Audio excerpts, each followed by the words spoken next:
Hello, this is Beastly Eel again, and on today's episode we're talking about the latest episode of The Bad Batch. If you haven't seen it, please pause the video, watch it, and then come back and see me. As always, we're going to talk about the episode as a whole, and then I'm going to talk about where I think the rest of the next 3 episodes are going to go. So let's start where, it begins with the Bad Batch just coming back from a mission from Sid, and apparently it did not end well, or I shouldn't say that. It didn't go as planned because Sid left out some information, which isn't all that surprising. So when they get back, they start noticing that there's a group of, I don't want to say soldiers, but definitely some sort of group that's there that wasn't there before, and they're much more prominent now than they've ever been. So when they get in, they're trying to look around to find Sid, and Sid isn't anywhere to be found. They go to see Sid in the back, and a guy stops them. They beat him up, or push him out of the way. Both are true, really. After that, they then go inside to see Sid, and Sid is not there. Sid is not there. There's a guy with horns on his head. He says his name and the family he's a part of, but it doesn't ring a bell to me. Wondering if it rings a bell to you guys, but it doesn't ring a bell to me. But apparently it's a big crime family. They deal with a lot of spice and other things like that. So he's taken over, and he basically says to the Bad Batch, well, I could use people like you. And the Bad Batch is like, we'll think about working with you. So they leave the place completely. They're about to go off-world when Omega's like, well, we got to find Sid. And the guys are kind of just like, nah, we don't need to. Either Sid's run out of town or they killed her. Omega's like, well, we got to do something. And Sid pops out and basically goes, well, at least somebody cares about me. And so Sid and them are talking about exactly what happened and how he decided this guy took over because he wants basically where their planet is the center of pretty much everything, of all big traffic, travel and traffic, so it's kind of on both sides. And that's why he wanted to take it over, and he took it over by force.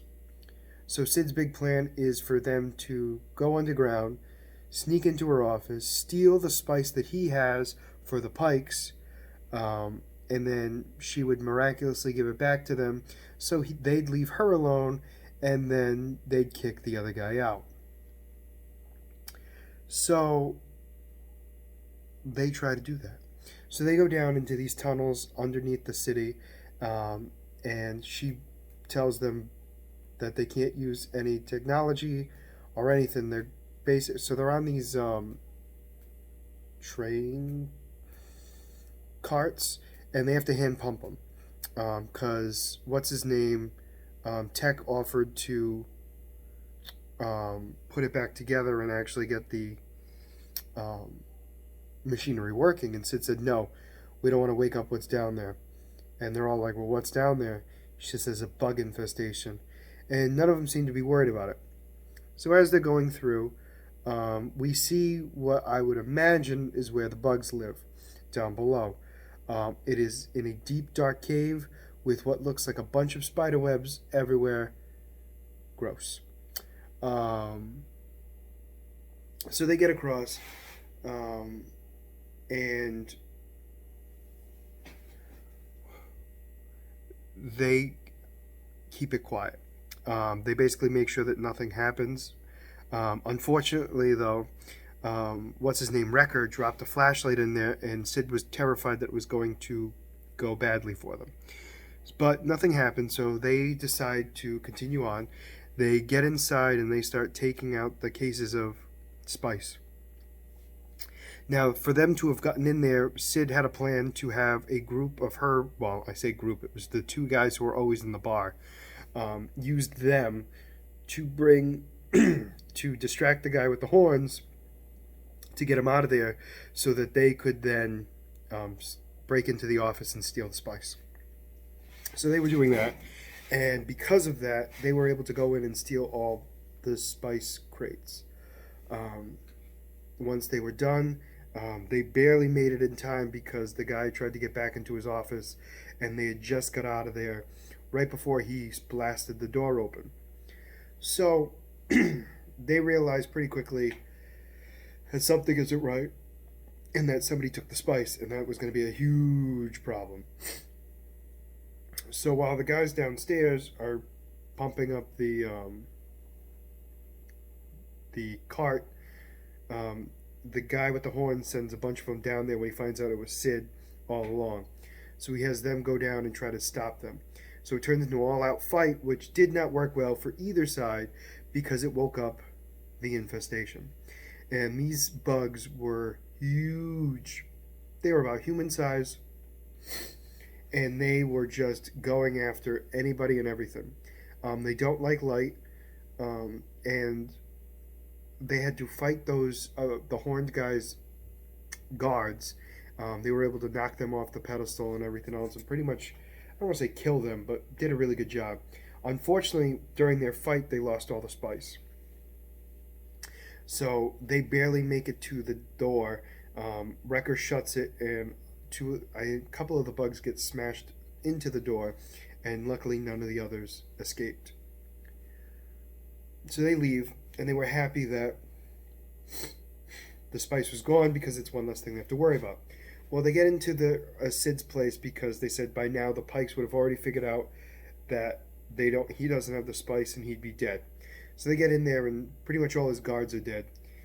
He's alive because he told them that he knows who has his spice, which happens to be Sid, who just walked in. So since Sid just walked in, the Pikes are like, "Where's the spice?" And she's like, "Well, I don't have it." And they're about to kill him, and that's when Hunter says, "We know we know where it is," and the Pike basically just says, "Here's how this is going to work. You're going to go down, or you're going to go to wherever you need to go to get my spice, and if not, I kill you all, and we're keeping the girl with us until it's done." And they try to protest, but Sid's like, "Nope, we'll do it." So when they're leaving, the guys aren't happy with it, but Sid explains the Pikes aren't people you mess with. They're not a group that you mess with. They will kill anybody and everybody in their way to make sure that they get what they deserve. So Sid's a big help on this one because Sid explains to Hunter that she's going to make sure that it gets done properly because she put the girl in the situation. She'll make sure she gets her out. So they get into their spaceship. They go above the cavern, and Wrecker and Sid rappel down. Wrecker is not a fan of that for multiple reasons. One, because of the bugs, and two, because he doesn't like heights. So they rappel down, and they start going through and getting all the spice. They get the last two attached, and they go up with it. Unfortunately, while they were going up, they knocked one of the pieces of the trolley, I guess you'd call it, and it fell down into the cavern, and the bugs started coming up again, started to attack them and everything else. While this was going on, Tech had been coming up with a backup plan just in case they didn't have, either didn't have enough time or they accidentally woke up the infestation. So he threw what looked like a canister down below, and when it exploded, it was basically a flash bomb. And it sent all of the bugs flying in all different directions because it wasn't quite sure what to do because it was way too bright for them. It was enough of a distraction for Sid and Wrecker to get the last two cases of spice on the ship. So they bring the spice to the Pikes. Their disagreement is over between them, but they're going to go kill the horned guy. And Omega's like, "No, don't do that. It's just, he doesn't deserve death, blah, blah, blah." And Sid explains to them that you don't want that. You don't want his family fighting you guys because especially in this time frame, she goes, it wouldn't be in the best interest for anybody's business for you to be doing that. And it looked like they were about to chop off his head, but instead they chopped off a piece of his horn and they left. When they left, The horn guy explains that he was leaving too, and he left as well. Um, Sid basically said that the first round is on them, on her, and they're like, "You owe us more than that." And she says, "Don't push your luck." So Hunter asked Omega why did she stick up for him, and she explained that he didn't seem as bad as we made it seem, because if the little creature he had as a pet liked him, that maybe um, he wasn't all that bad. And that was the end of the episode. So this was another filler episode, and I'm kind of worried about that because there's only 3 episodes left, and we're having another filler episode. I'm hoping what this episode was doing was kind of showing a little bit more of Omega's abnormality, in the sense of understanding people's feelings and empathy around them. I'm really hoping that's what this episode was about. But other than that, there really wasn't much going on, character wise or story wise. The only one that seemed to benefit was Omega. We also got to see a little bit of Sid caring about Omega, which was interesting. I wasn't expecting that. So after this, I imagine that they're gonna have to um, get attacked by Crosshairs at some point, because Crosshairs has gotten permission to go after them. So I'm hoping in the next episode, in the next several episodes, granted it's just 3, that we see Crosshairs and he's trying to hunt them down, because that's the kind of the fight we're waiting for, really. Other than that, I don't see what else could have come up from this, because it's just, yeah, it's just not what I was expecting. Um, so hopefully they really accelerate the story in the next 3 episodes. But other than that, it was just another, like I said, filler episode. Let me know in the comments what you thought if you saw it. I'd be interested to hear what you guys have to say. I mean, that's it for me. So, as always, if you like the content you see, please like and subscribe below. And as always, this is Beastly Eel signing out. Have a good night.